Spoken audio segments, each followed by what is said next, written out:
For today's lesson, we're going to be talking more about ratios and proportions, continuing what we learned last time. So let's jump in and look at today's example. Today we have a leaky faucet that drips every second, and it can waste as much as 3 cups of water every half hour. Okay, so question number 1 says, at this rate, how many cups of water will go to waste in a day? So right now we know that there are 3 cups of water that are wasted every half hour. So to answer question number 1, we're actually going to pause on that and go look at question number 2, which says, how can you determine how many cups of water will go to waste in 1 hour? So if we know that there are 3 cups of water every half hour, so I'm going to put 0.5 for that, to figure out how many cups are going to go to waste in 1 hour, I can take 0.5, multiply it times 2, because there are 2 half hours to make 1 full hour. So we're going to do the same thing, we'll multiply 3 times 2 to get to 6 cups in an hour. Okay, now that we know how many cups are wasted in an hour, let's go back to number 1 and set up a proportion. Okay, so number 1 again says, at this rate, how many cups of water will go to waste in a day? So we know that there are 6 cups of water used in every hour, or wasted every hour.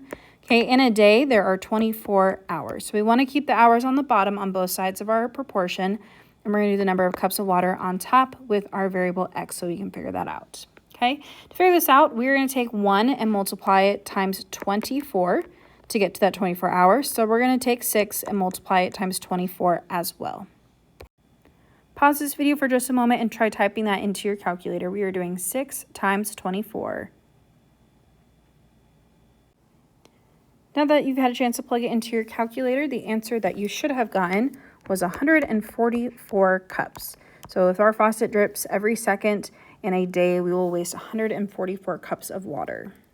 All right, now let's take a look at number 3. It says a measuring cup placed under a different dripping faucet shows that 4.5 or 4.5 cups of water were collected after 45 minutes.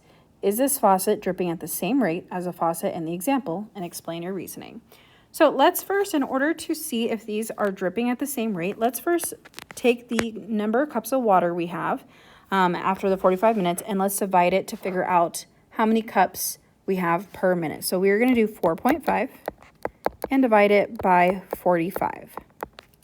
When we do that, we should get 0.1. So we have a tenth or 0.1 cups of water that are being dripped every minute. So now let's figure out how many cups that is in an hour. Okay, so since there are 60 minutes in an hour, we're going to multiply this by 60, and that gives us 6. So just like what we had in number 2, we had 6 cups of water go to waste in 1 hour. We have the same thing here. So is the rate the same? Yes, it is. You can take a moment and explain your reasoning using the work that we had just showed here. All right, let's move on to question number 4. Question number 4 says, Priya plans to build a small basketball court in her backyard. The frame of the basketball court holds 27,000 cubic feet of concrete. The concrete fills at a constant rate of 900 cubic feet every 30 minutes. How many minutes will it take for the frame to be half full? So the key here is that it's asking for just how long is it going to take to get to be half full. We know the basketball court holds 27,000 cubic feet of concrete. So let's first divide that by 2 to figure out how much concrete that is. Take a moment, pause the video, try typing that into your calculator. Okay, so 27,000 divided by 2 gives us 13,500. So we're going to use that to set up our proportion. For our proportion, we know that 900 cubic feet, so 900 feet cubed, sorry, that is squared. Let's try that again. Feet cubed fills up every 30 minutes. Okay, so we're going to start off with that on one side of our proportion. On the other side, we want to figure out how long it's going to take for it to be half full. So we're going to have our 13,500 cubic feet over X minutes, and we need to figure out how many minutes it is. Okay, one way that we can do this is to kind of work backwards and know that we are taking 13,500 and we're going to divide it by 900 to figure out what do I need to multiply to get my number of minutes. So again, take a moment, pause the video, and try typing that into your calculator.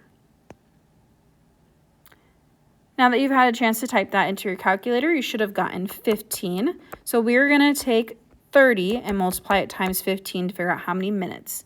So 30 times 15 gets us 450 minutes. If you want, we do not have to, it just asks for the number of minutes, but if you would like, you can also divide that by 60 to figure out how many hours that would take. So our answer here is 450 minutes. Let's move on to question number 5. Question number 5 says, Javier is painting 1,650 square feet of wall space in a room. If a half gallon of paint covers 600 square feet, how many gallons of paint will he need to purchase to cover all of the wall space?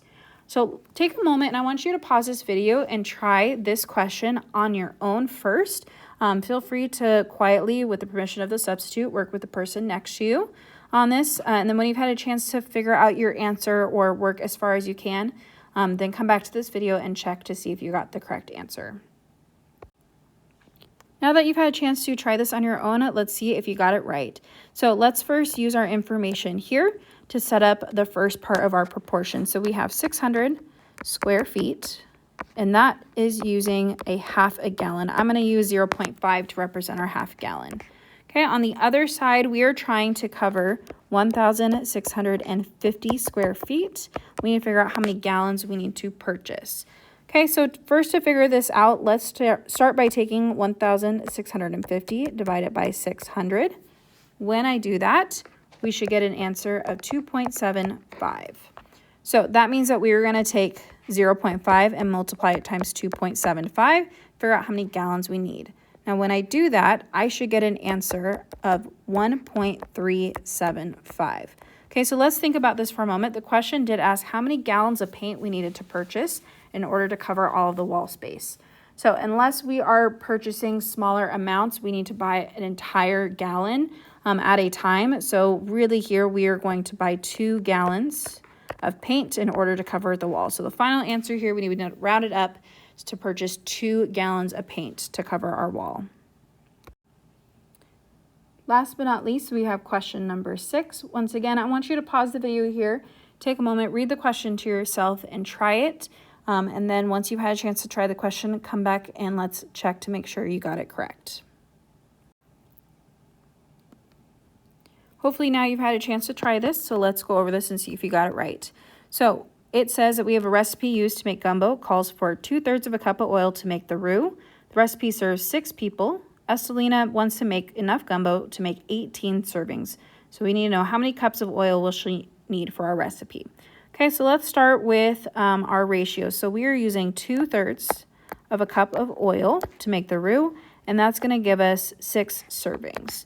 She wants to make enough gumbo for 18 people, so we're going to put that on the bottom on the other side of our proportion, and we have X on the top. Okay, so here what we're going to do is if I take 6 and multiply it times 3, that gets me 18. So I want to take 2/3 and multiply it times 3. Now, you might have noticed if you tried this yourself, if we type 2/3 into a calculator, that's going to give us a repeating decimal. So let's just calculate this by hand. So if I take 2/3 and I multiply that times 3, I'm going to put the 3 over a 1 and then multiply across. So on the top, 2 times 3 gets me to 6. And on the bottom, 3 times 1 is 3. 6 divided by 3 equals 2. So she was going to need 2 cups of oil in order to make the gumbo for for 18 people. Now that you've had a chance to see some examples, now it's time to move on to your homework. If you need to go back and rewatch any part of this, please feel free to before starting on your homework today.